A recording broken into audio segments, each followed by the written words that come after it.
Hey, I'm Johnny Ebert. I'm the lead designer on Dawn of War 2. Today I'll be taking you through a small part of the Space Marine campaign.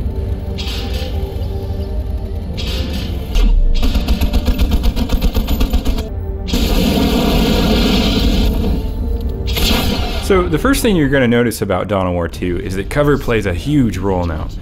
You need to use the terrain to protect your troops from enemy fire. All the bushes, rocks, and fallen trees you see are objects that your squads can use for cover. You can also climb into buildings for protection. Notice how I move them from cover to cover. You need to keep your units close to cover if you want to survive in Dawn of War 2. Looks like we've spotted some orcs up ahead. This is a great opportunity to show off Thaddeus' natural ability, Squad Jump.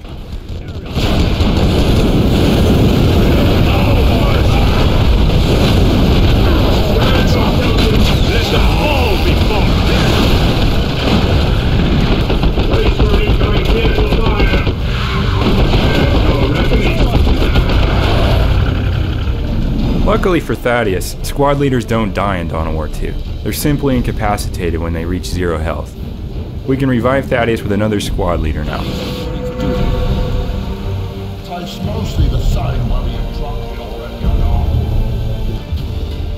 We've talked a lot about how each of our squads has a unique role. So right now, I'm going to show you how you can use some of these roles together in a really cool way.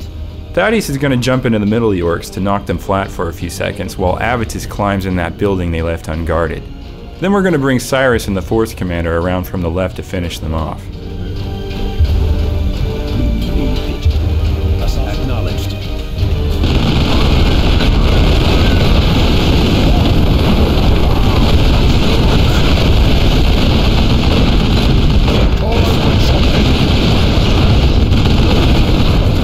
This is just one of the many ways you can combine your squad roles for deadly effect.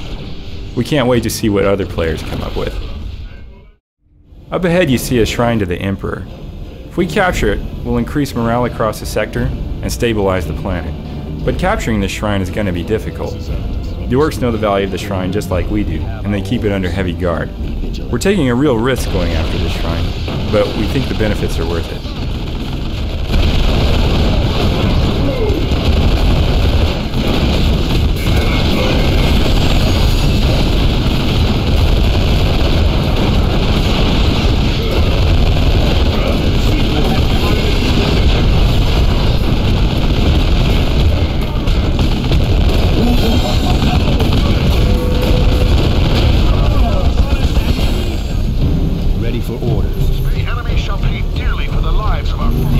Notice how I'm also reinforcing my squads while I'm near the shrine. That's yet another benefit to capturing territory in Dawn of War 2. Take your position, brother. Now you are a devastator, brother. Accessories are something you gain over the course of the campaign.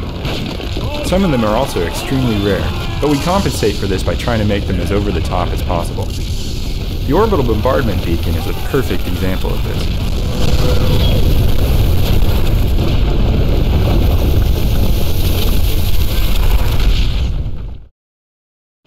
You're going to face some very deadly opponents in Dawn of War 2. And these opponents are going to challenge you in very surprising ways.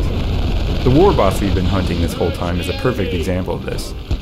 Now that we've stumbled on his lair, we're going to see just how powerful he really is. You're gonna stop. Make for the far side! Move!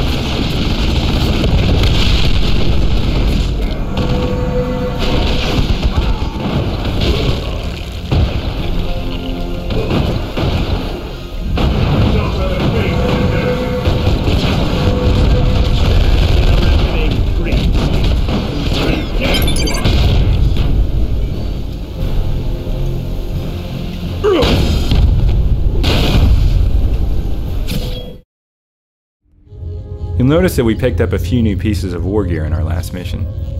Some of these new war gear items will be upgrades to pieces we already have, but some will be new types of war gear. You'll also notice that some of our squads leveled up. Each time a squad levels, you'll be given an attribute point to spend. You'll also be able to unlock new abilities when you invest in an attribute. Our Force Commander has been specializing in health so far, and he's 1 point away from unlocking the taunt ability. Avitus has been specializing in ranged combat.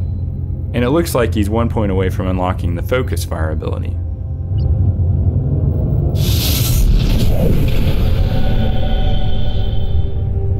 We've really enjoyed showing you this small portion of the Space Marine campaign.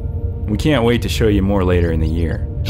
For those of you who don't already know, Dawn of War 2 will ship on the PC in early 2009. Thanks again to all the fans.